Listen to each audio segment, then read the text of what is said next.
everyone, and thank you for joining us today for the new Workplace Metrics, Making the Office an Experience Engine, presented by Natalie Kapelas and John McKay, and brought to you by IFMA's Corporate Facilities Council.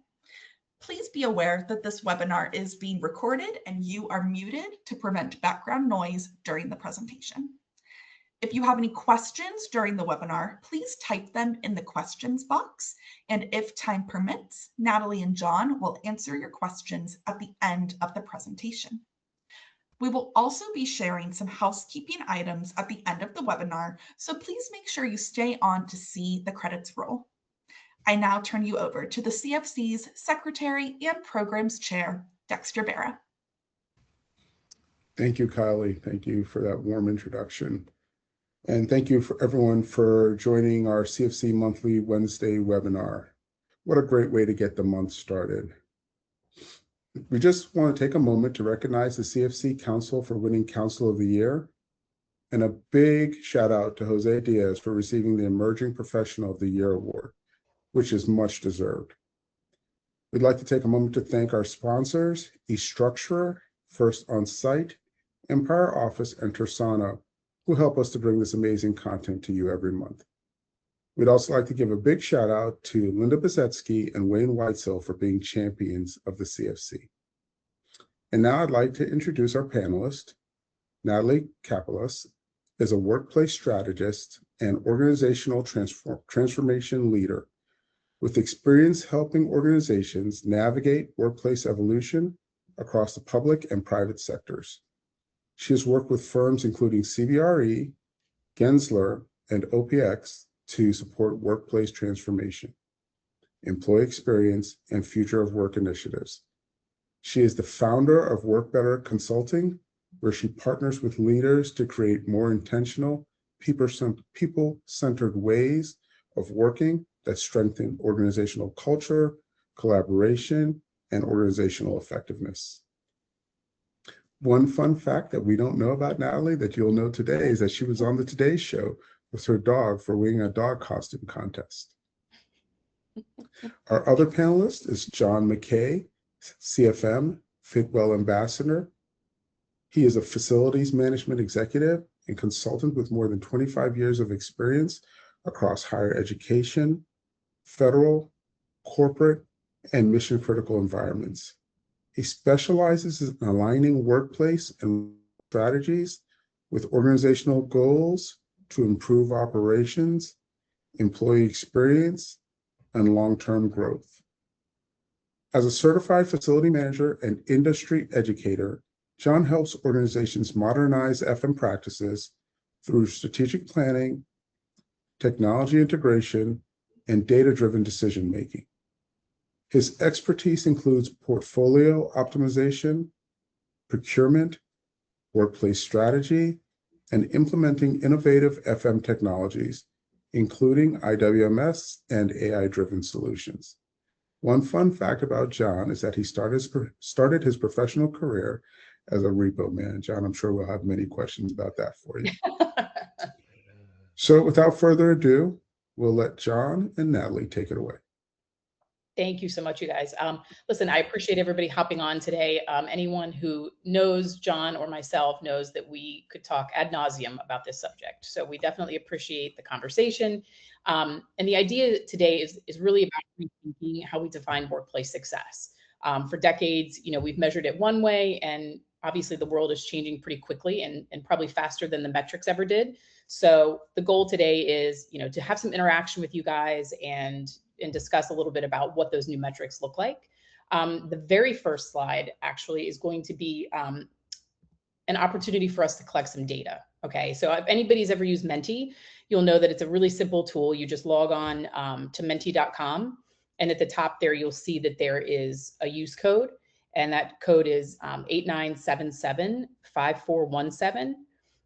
The thought for today is that we wanted to start this by grounding it in a little bit of reality. So what one metric does your organization rely on most today? And this could be something that you're currently measuring or you've been measuring for a long time. But yeah, most people are probably focused on a little more on operational metrics, but I'm just super curious where you guys are today. So And the last one there is for those who aren't really sure what is being measured maybe in their organization. Yeah. Don't be afraid if you're one of those. We've all been there at one point. There are plenty of those for sure. And I'll give you guys a couple and maybe 1 minute here for anybody else to hop in and place your vote. The goal, guys, at the end of the presentation, we'll do a few of these, is to collect some data and then, assess that data and send you guys, a one-pager that has some detailed information about kind of what we're seeing and what we're hearing as opposed to what we're reading and seeing out in the world today.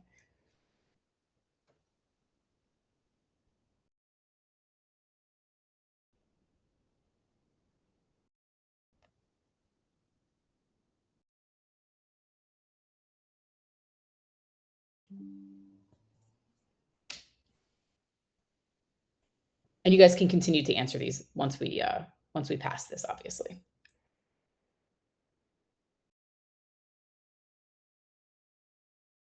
Guys good? How are we feeling, John? Yeah. I guess initially there weren't any surprises, but now I'm a little pleasantly surprised. We've got as many people tracking productivity as they are space utilization. Yeah, exactly. That's what I was looking at too. So we'll move on from this, guys, but we'll have a few more of those. So this slide is really telling in that for 100 years, the office was a container. And today it's expected to be a catalyst, but we're still measuring it like it's a container. This is something that Bob Fox recently talked about in one of his work design podcasts. And I think it's really telling about where we are today.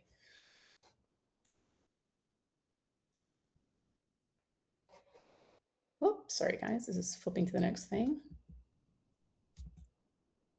There we go. There we go.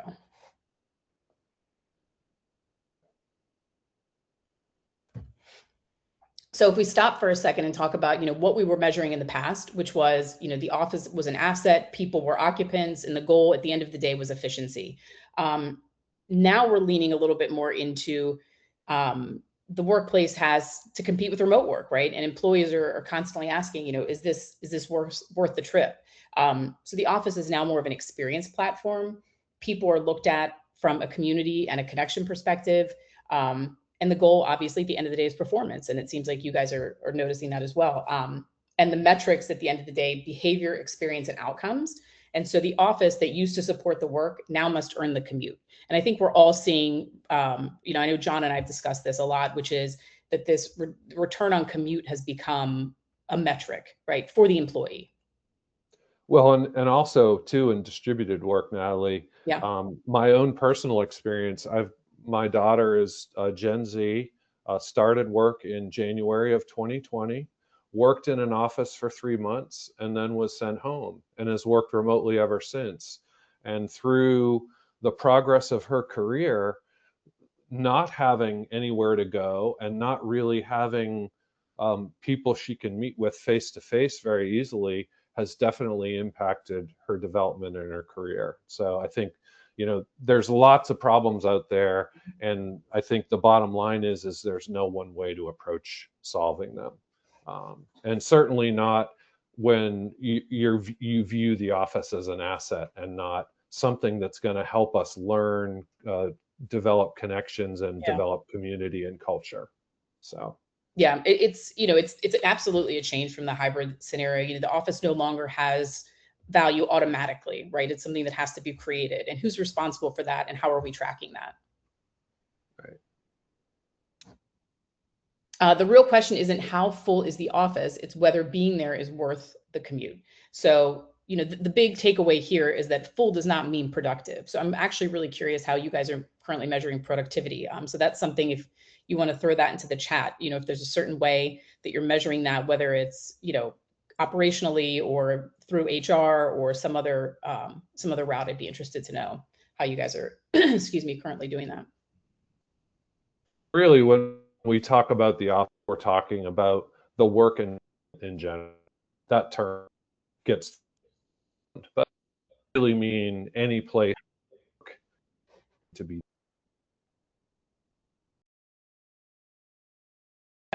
Exactly. So this is, this is a question that we're going to ask via Menti. Let's see. I think this is something that kind of starts the conversation. If you guys see this pop up, take a look at your device and you'll see the question there, which is, how have you ever come into the office and spent an entire day on Zoom? And I know what my answer is.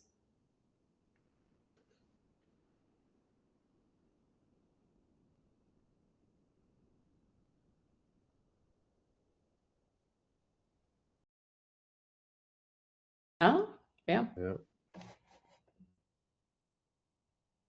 Yeah, this is incredibly common. I think the saying that for this is, you're commuting for Wi-Fi.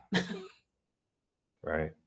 Yeah, and just a simple example of how policies aren't aligned with need and often the physical space at all. Because for those of us who have suffered through and I have an outside voice, it's harder for me to use my inside voice, particularly when you're in a meeting where you're leading. And so you're talking, and all your peers around you are trying to do their meeting while hearing you talk and everyone else talk. Exactly.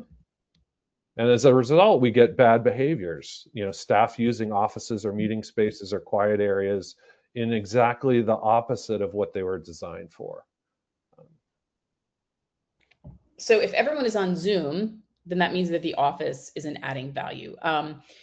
If the office experience is functionally identical to home, which became the case through COVID, employees notice this. They're voting with their behavior. They're saying, "Hey, listen, we'd much rather be at home, or if you give us the option, we're staying home to do the same work." So we're thinking through this, like, what is the future of the office? It has to create something that remote work cannot create, and I think that's where some of these new metrics come in. What should we be measuring to understand the experience? Yeah, value is derived from supporting workers in their myriad tasks, activities, and outputs. And, I don't know how many times I've read in the last 5 years that, work is a product, it's not a place. But again, our metrics are sticky when it comes to trying to, what is a good indicator of the success of those tasks, activities, and outputs. Yeah, absolutely. And I think probably depending upon what part of the organization you are a part of, it is different for every single one of them. Sure. So when we talk about the new metrics, again, we're going to return on commute, because I think it's so indicative of how people are operating today. Is the day worth the trip? I mean, there are people, for example, I live out in Northern Virginia. So if I'm going into DC in the morning with the variable tolls, and I'm paying for parking, and I'm paying for lunch, and then I'm paying those tolls on the way home, also variable, I could be looking at very easily $100+ a day just to go to the office. So, is the commute worth it? Why am I going there? What is the purpose?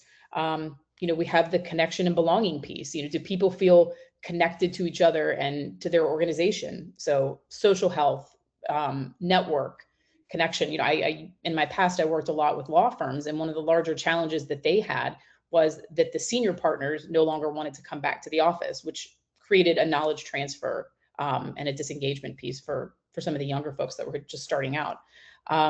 We have the experience score. So would employees voluntarily recommend coming in, whether that's to, a friend or another colleague, like, "Hey, you should be in today," or "You should come in, this is happening," or "This is going on," or "It's worth it because this." So that's a piece of it. And then, the fourth is the ease of collaboration. Did the workplace make interaction easier or harder? Was everything aligned to what I needed to do my job best? So the cross-team collisions is absolutely a piece of that. That is a goal that a lot of organizations have that doesn't always happen. And exploration versus engagement. John, did you want to make any comments on any of these? Well, yeah, and we're going to get into the Yeah. research in a little bit, but fundamentally, a prerequisite for feeling like, are you even interested in going in today, really speaks more about what is your relationship with your team and your supervisor and your leaders than it is about, is it going to be easy to find a parking space or not? Because honestly, if you're not happy in your work environment, it really doesn't matter if you have free parking or a free lunch or bagels or unlimited soft drinks, because fundamentally you're not happy in your work. And recent engagements show that only 20% of us barely are engaged at work, which suggests to me that the secret isn't in the real estate or the real assets. It's really in how we organize and manage each other and lead Yeah. each other. Yeah, I think that, a key component of this is that these are all human performance metrics, right? These are not real estate metrics at all. So I think that's the biggest change from what we've seen in the past, for sure. So now let's look at what your peers are coming in for. Exactly. So this is a really important question, which is, what drives your employees' return on commute? And you may not know all the answers, but I think it's important to kind of think about your folks and why they're coming in, or how they're expressing why they're coming in.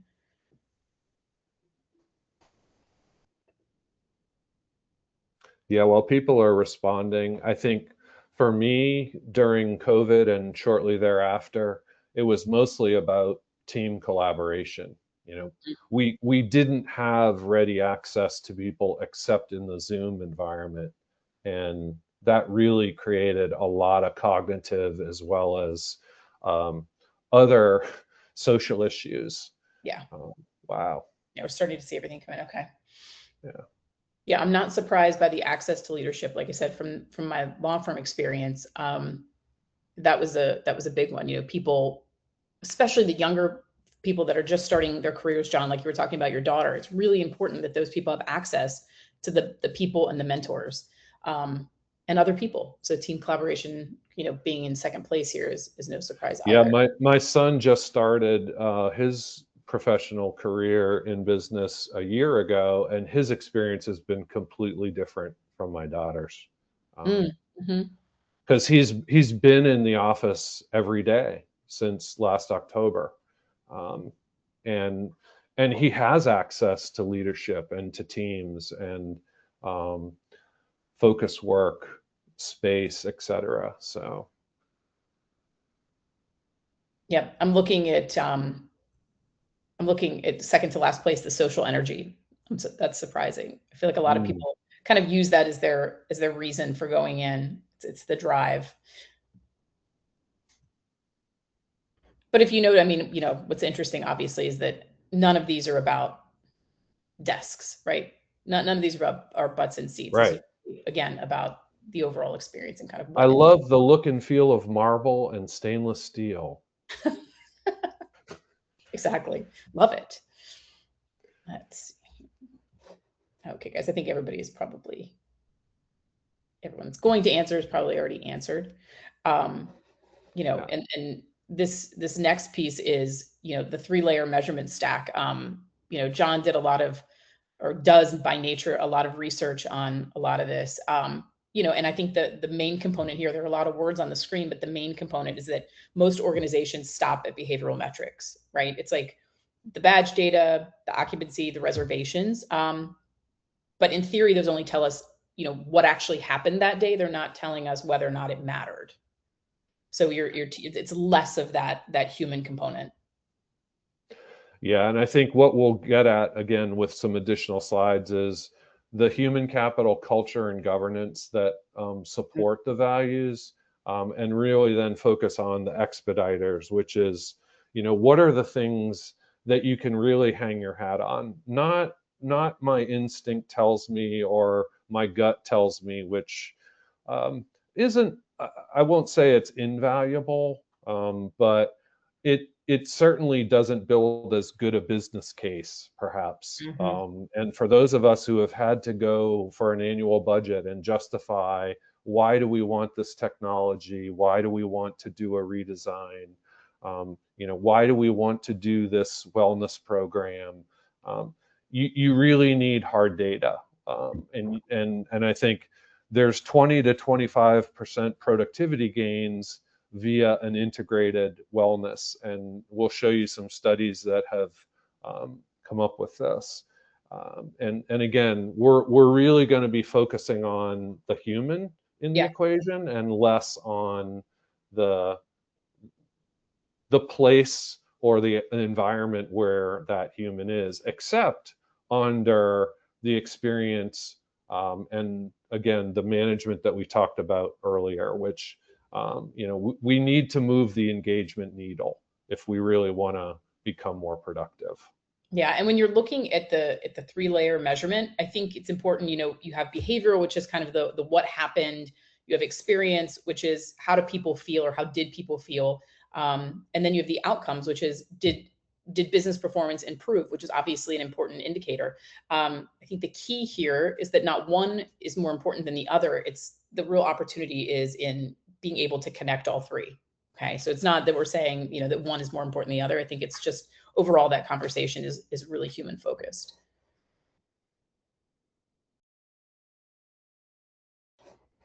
This is one of my favorite slides and my favorite things to talk about, which is the role shift.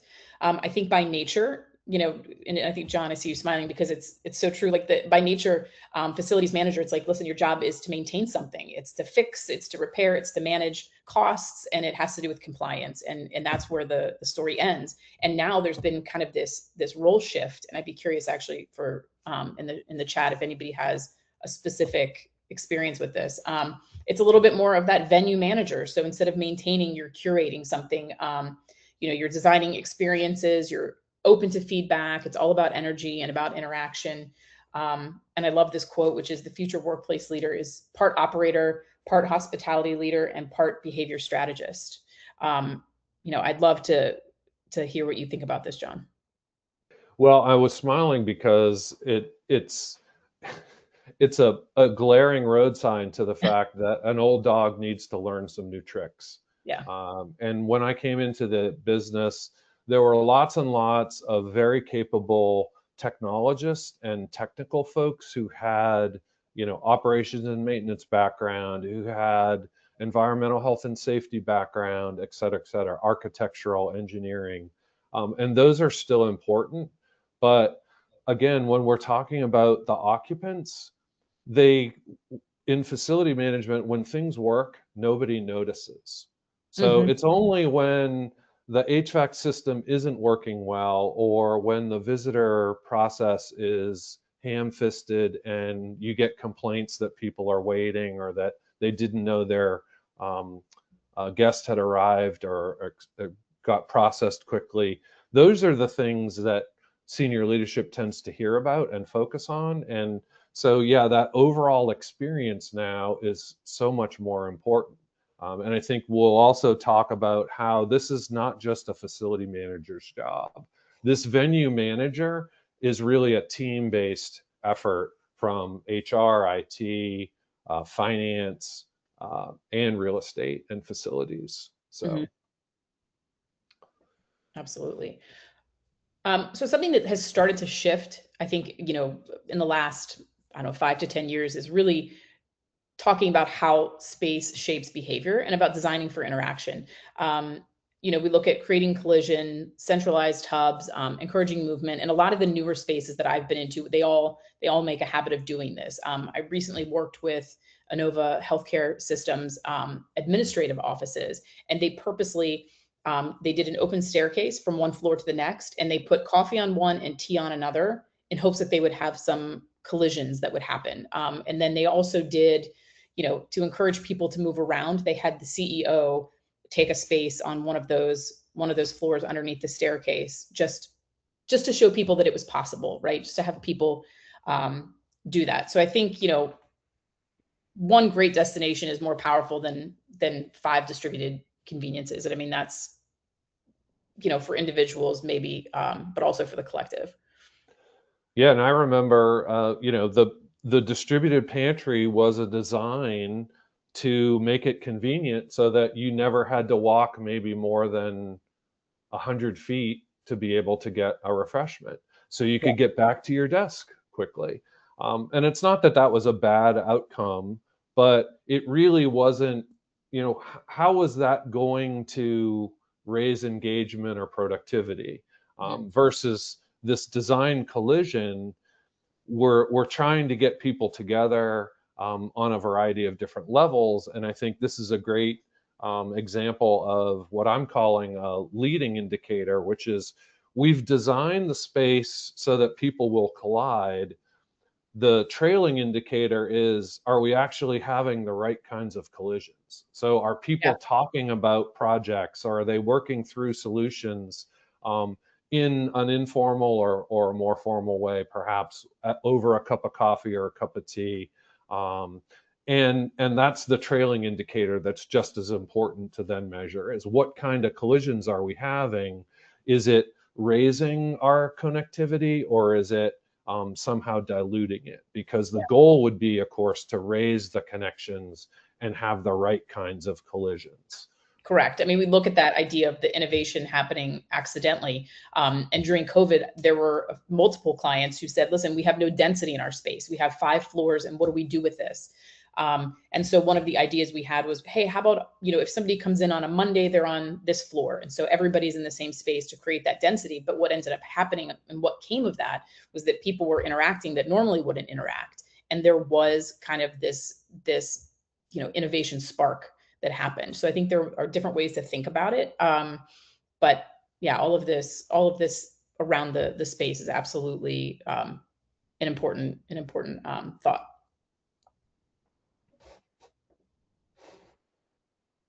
Okay, so the business case. Yep. And I think this is, we all need a solid business case. And I think Chris Kane, who is an author and a practitioner who I admire and have talked with quite a bit over the years.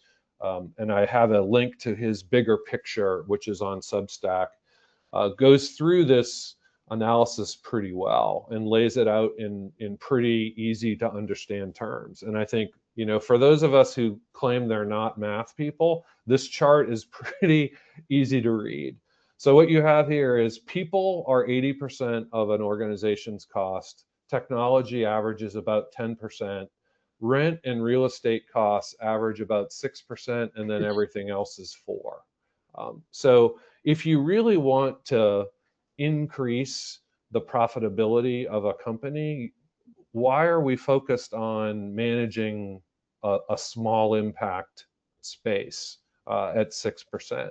Why aren't we more dedicated and focused on the 80% of the cost? And I think, a 5% increase in engagement can offset the annual cost of the built environment. And that's, I think Chris mentioned that both as kind of but also as, maybe 5% sounds like it's achievable, because that's a pretty small increase. Right. And I think it's like if the engagement improves even slightly, that impact can potentially offset, the entire cost of the place. I mean, it's that small of a piece. Yeah. And I think this also then highlights the fact that we can't address these issues unilaterally. We have to team together. So you have to get with your HR folks, you have to get with your IT folks, you have to get with the finance folks, so they all understand this is what we're trying to do, and this is the expected result, or this is the potential impact that we can have, which is, I can do a lot of things, but I'm only going to maybe tweak that 6% up or down a little bit, versus, again, focusing on the 80%. Yeah, absolutely. I think, something to mention is that in this next slide, we're increasingly seeing evidence that that workplace well-being correlates with financial performance. It's something that I'm repeatedly reading about. And I think, it isn't just this like nice to have anymore. It's absolutely, something that people are prioritizing. Yeah, I lived through the sustainability trend in the 90s and early 2000s, and everybody was looking for validation that if we followed these LEED or other principles, will we really save money? And it took some time, but then the empirical data came through, and this is from Gallup's State of the Global Workplace report, and this is 2024 research that found clear empirical evidence of the impact of a hypothetical $1,000 investment in what they termed the Wellbeing 100, which were companies who were top performing publicly traded companies on Indeed's work well-being score. So these are the top, and that darkest blue line that you can see clearly outperformed all of the major stock indices. And so the primary purpose of their research was to prove the financial and corporate world that prioritizing human capital and workplace health isn't just a moral choice, but a measurable driver of superior alpha and long-term shareholder value. Yeah, So, human performance absolutely is business performance. I mean, that's it, right? The correlation is what it is. right. And here's some more data from the McKinsey Health Institute findings, which came out last year, that kind of show us again, are we rearranging deck chairs on the Titanic by focusing on absenteeism and attrition, when really the biggest driver is presenteeism and productivity? So, work with your managers and supervisors to improve their relationships, get people more engaged at work, and you'll have a tenfold better uptick than is possible by trying to figure out why people aren't showing up at the office. Yeah, John, I mean, I've done insane amounts of employee surveys, and while people are technically present in the office, cognitively they're completely exhausted, or like Gallup mentions, totally disengaged, distracted, overwhelmed, throw any other word out there. I think there's like the hidden productivity drain is massive.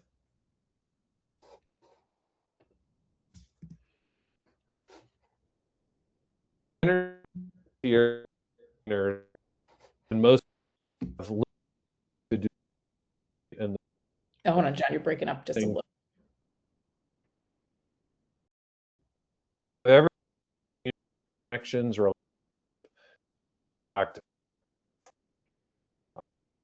a great conversation starter with your HR peer about wellness programs, goals, and objectives.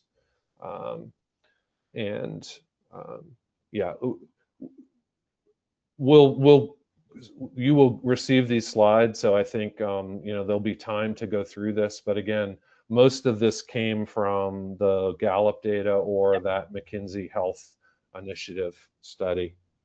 Yep, exactly. And it's basically, at the end of the day, performance problems are most often relationship problems, disguised as operational challenges. So I think that's a really important thing to remember. We've collected an immense amount of data that shows that that relationship problems are the number one distractor from people being able to get work done. So. Well, and it's important, I think, also to point out that it's not that real estate or facilities doesn't have an impact, because we're an amplifier of those energy drainers. So we can create isolation by not providing people with options.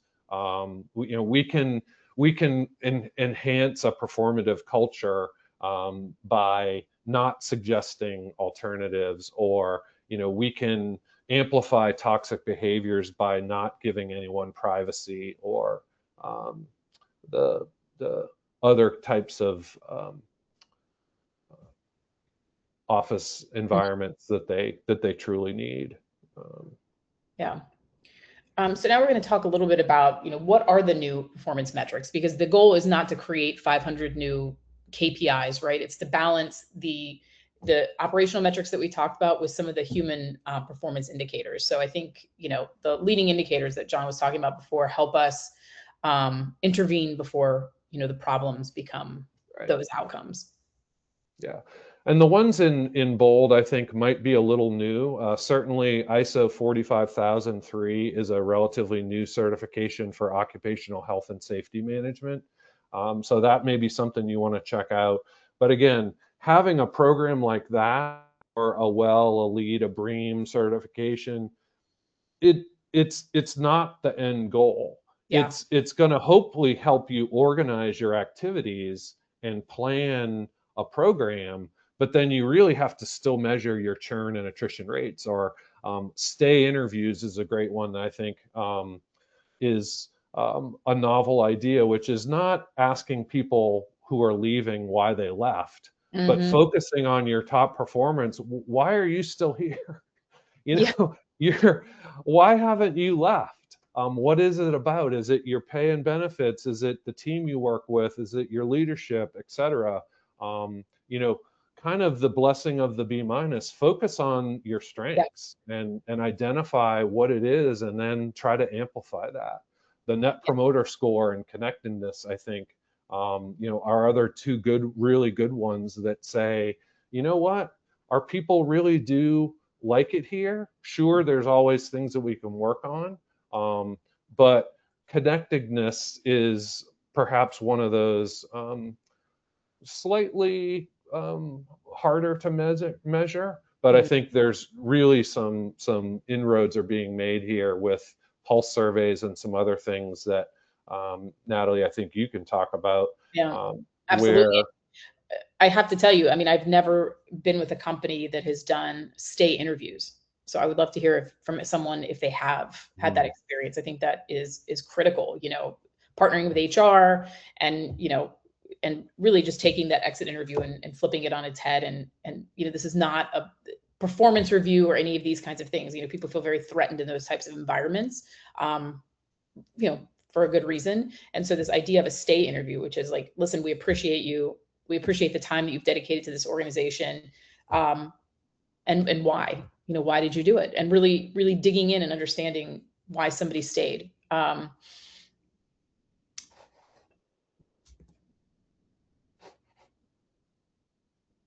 So, most organizations are measuring only a fraction of what actually drives performance. Um, the other 90% is a little harder to quantify, but far more important. So I think, I like to stop here for a second because I think this is a really important slide and um, a really telling idea of where we are today in work. Yeah, I mean, every company I've worked for has said that they value people, but I don't think, particularly now, post-COVID, that everything that organizations do is backing that up.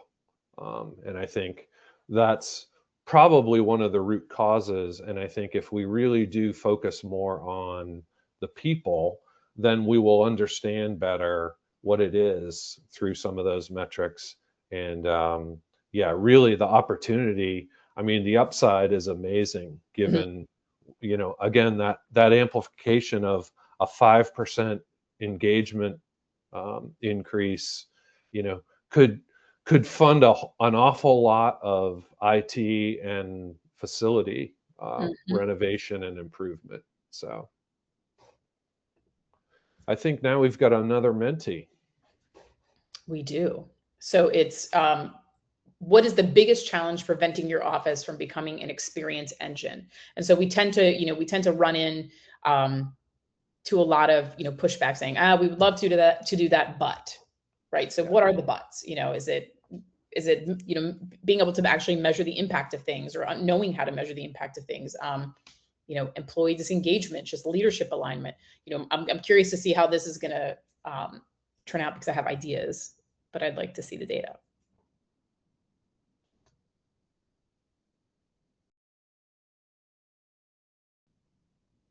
Survey says, yeah. Well, hopefully for those who answered budget constraints, we've at least given you some ideas about how you might articulate a different or perhaps a slightly more successful pitch. Yeah, and it's these are mostly organizational barriers. Okay. We're still waiting for a few more things to come in here.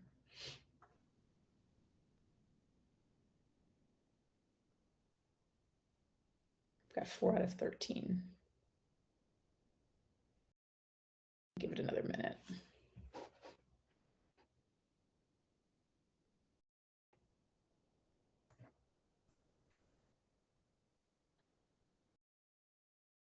Wow, hybrid work inconsistency is hanging there now.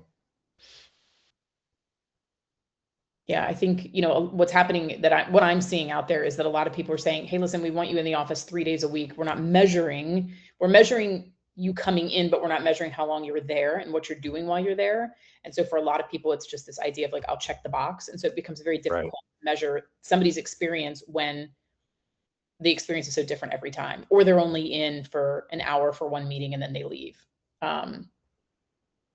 Workplace culture is on top now. I did not expect that.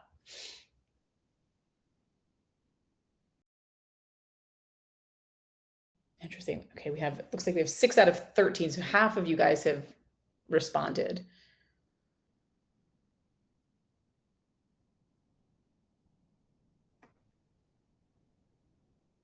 And maybe that's all that's going to respond. Yeah, we'll certainly share the final results. Yeah. And again, it goes back to the workplace challenges that people are having. You can see clearly here, they're not real estate problems, right? They encompass a lot more than that. But I think it also gets to the importance of the real estate person being able to understand what these are and how to articulate how they fit into the overall issue. Yeah. And then to work on leadership and the culture to turn that, which is much easier said than done. Yeah.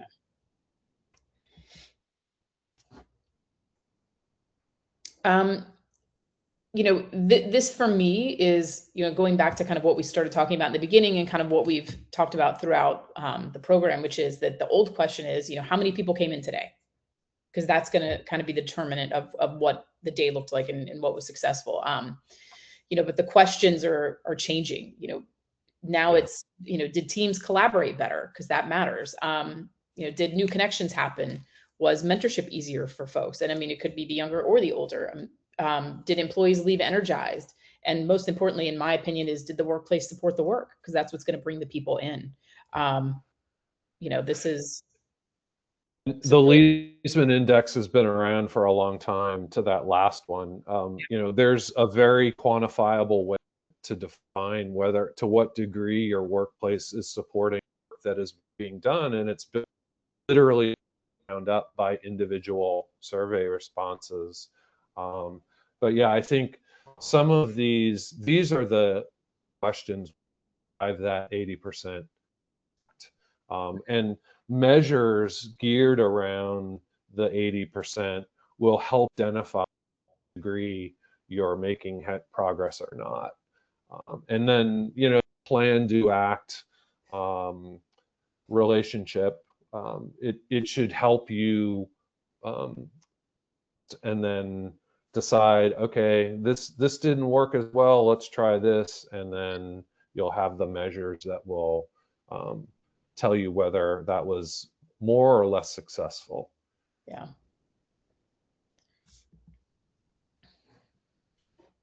So we have another Menti, if you guys aren't sick of them just yet. And it's ideally, what do you want to start measuring tomorrow? This is a question that we hope everybody kind of leaves with and how they're thinking, which is, what are you measuring now?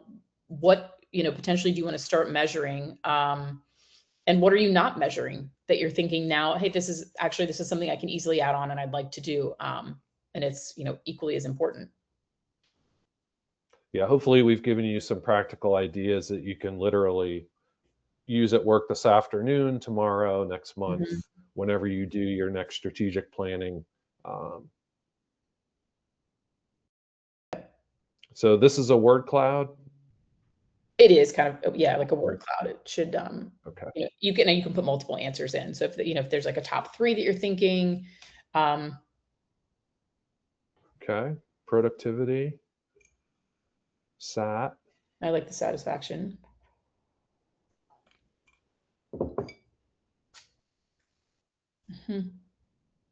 Yeah. And in my experience, I see what would make you come back to the office from work from home. Anytime you start poking around in that area, people people get scared. They kind of clam up and they say, oh, Right. nothing, because I don't want to be responsible for having to show back up at the office if I don't now. So I think there are some strategic things around that you could think through. Yeah. Well, and That's a good question. I'm glad you came in today, right? I love that. Like, hey, were you happy you're here?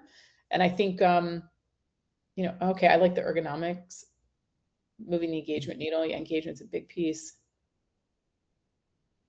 Yeah, a big takeaway for me too is that, and my career, I've kind of ridden a technology wave throughout, because I heard stories about facility managers who used to keep library cards with the maintenance literally written down and that kind of thing. But the technology can enable so many of these measures to be achievable and to be timely, and then almost instantly assessed and aggregated. So the opportunity is great. And I think both from what you can measure and then what you can do with the results of your measuring.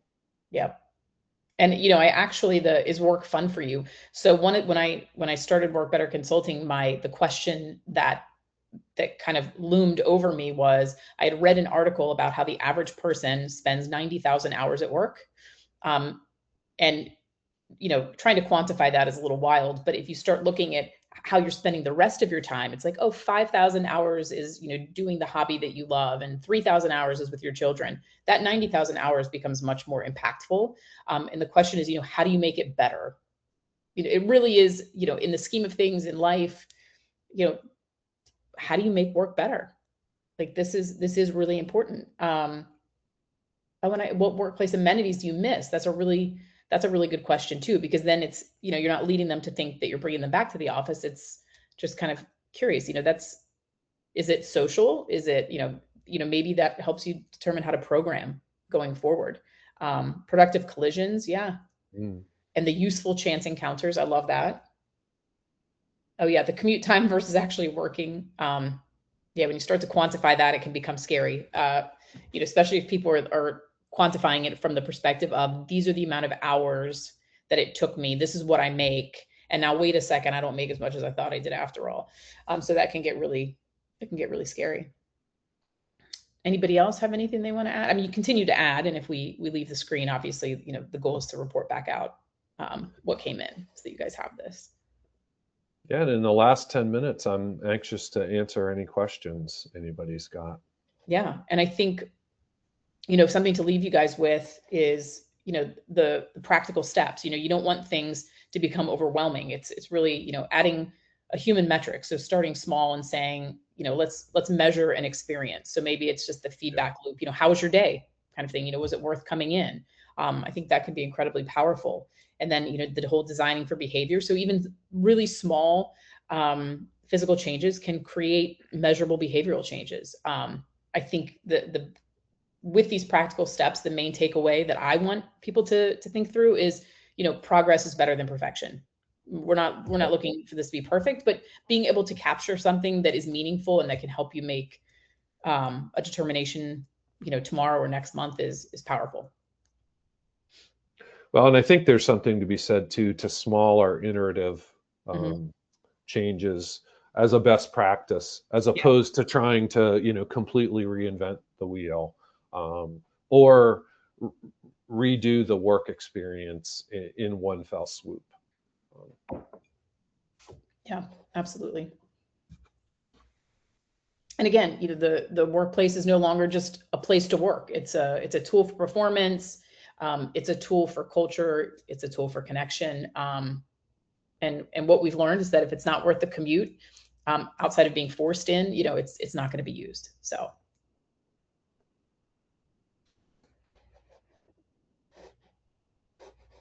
All right. So now it's Q&A time. If anybody wants to kind of chime in and ask any questions, feel free. John and I are, happy to chat with you guys for a bit. And just so everybody knows, you can type your questions in the questions box, and also feel free to use the raise your hand feature if you'd like to talk out loud to us. So I'd like to thank you, Natalie and John, for joining us today. This has been some really wonderful content. Um, as I'm sitting here and I'm thinking about some of the things that you said that just really resonated with me.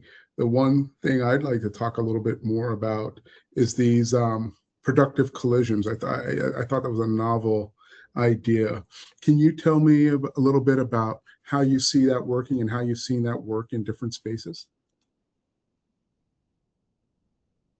Natalie, you want to take that one? Yeah, absolutely. So like I think I'd mentioned to you before, you know, having worked with Innova, that they had done that the collision where it was the tea on one floor and the coffee on another floor. I've also seen organizations actively take like really specific amenities. It's like, oh, well, if you want to have the room that has the TV that's on one floor, they're not on both.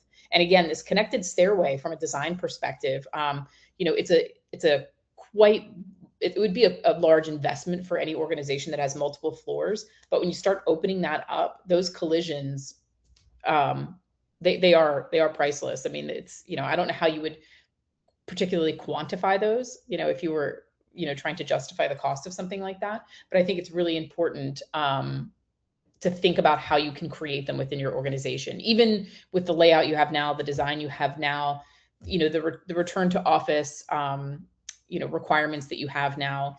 And, you know, I think too, organizations that are considering any kind of hoteling, you know, you're going to have spaces that are dedicated, whether it's finance or HR, because they have closed doors. But otherwise, if you can find ways to create spaces that are specific to the kind of work someone's doing that day and not necessarily to that that particular group, that could also be very helpful. So we have, you know, I've had organizations that have done floors that were really specific to, you know, if you were doing any kind of design work, there was a space that had, you know, a particular type of amenity that was convenient for that. And then, you know, something else for people that wanted to have quiet time. So they had a quiet car. I think there are a lot of different ways to think through that.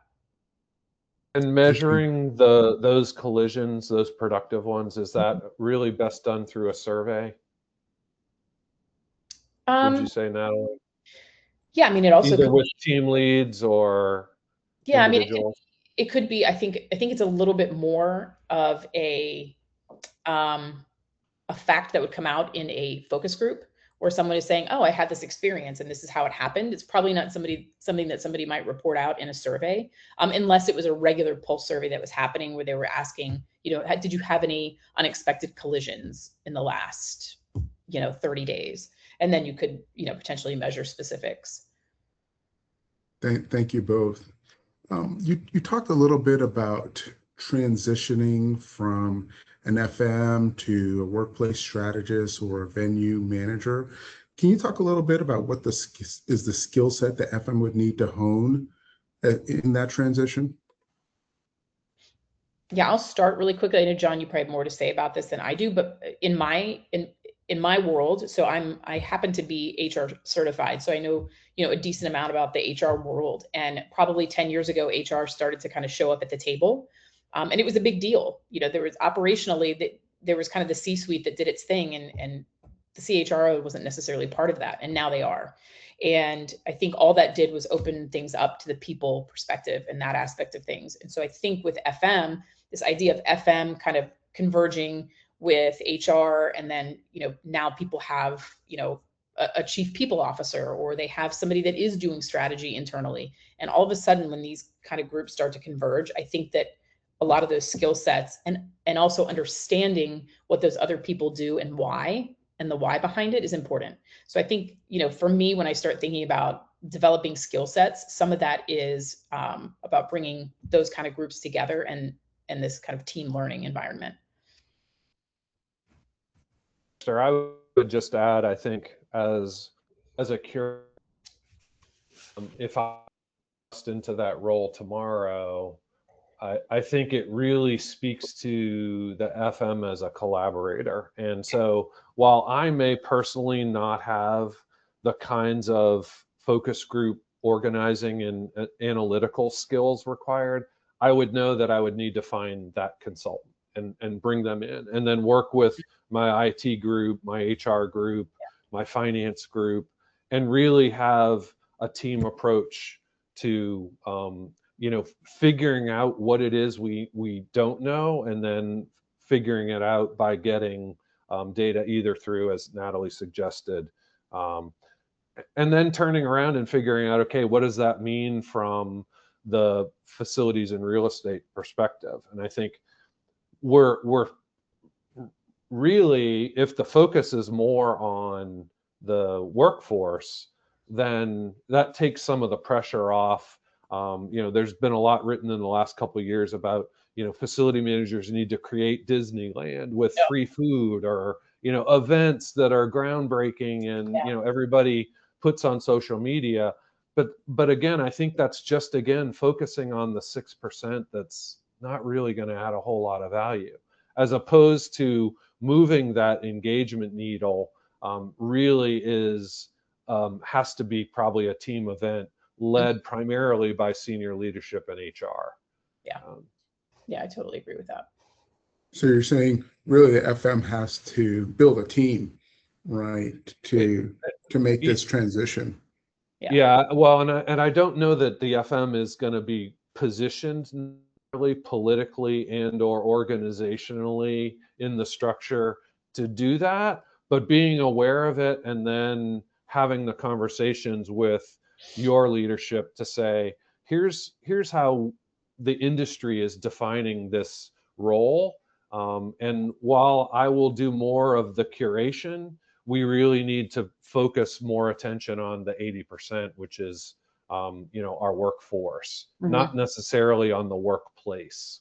The workplace, again, can amplify it, but not nearly as much as, say, training your supervisors to be more emotionally intelligent, to be, better leaders, to focus on people's strengths instead of their weaknesses, and to really focus on asynchronous productivity. Like, hey, we need to get this out the door by next Thursday.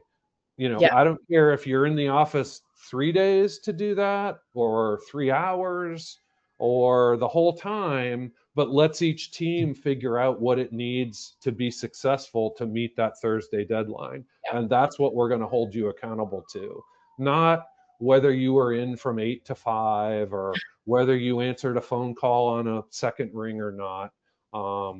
It's really what's the end result that we're trying to produce. And then what's the role in the real estate in supporting that. Yeah. And John, if we could make that happen.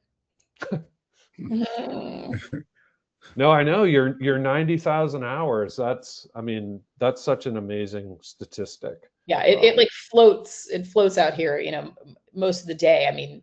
Personally and otherwise, right? It's a big number. So for folks with my hair color, is it still 90, or is it more like 120? Yeah. Keep on going, John. It's going to add up, right? Well, I'd like to thank you both again for this wonderful content that you brought to the CFC today. I want to make sure Kylie gets the time she needs to do some housekeeping and to share some wonderful things that are coming up. Thank you guys. And thank you both, Natalie and John. That was such a great presentation, and I learned a lot. So thank you both so much for your time and energy. Right now in the chat, everybody, I'm dropping the link to the CFC's next webinar. It is in our Spanish webinar series, and it is all about how facility managers affect people in the workplace. So the registration link is in the chat, and just to let you know, in case you do not speak Spanish, if you sign up and register, you'll receive the recording of that webinar in your email the day after the webinar takes place, and you can follow along with a transcript of the webinar in any language you would like. Really quickly, I am going to put out some survey questions for you just so that we know how we did today on the webinar. So, question 1. On a scale of 1 to 5, how well did the technology run during today's webinar? I'll give you about 30 seconds to answer. And please answer honestly so that we can get your valued feedback. I'll give it a few more moments.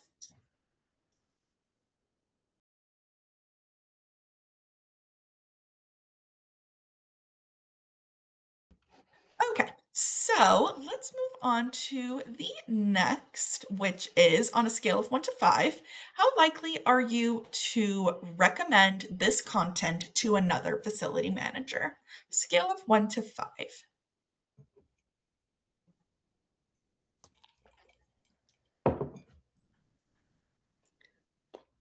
I appreciate all of y'all's feedback. I'll keep this open for one more moment.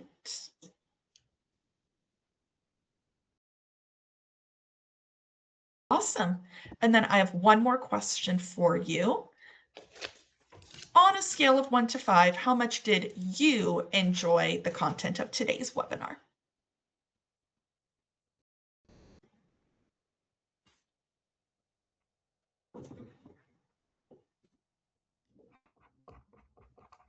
Perfect.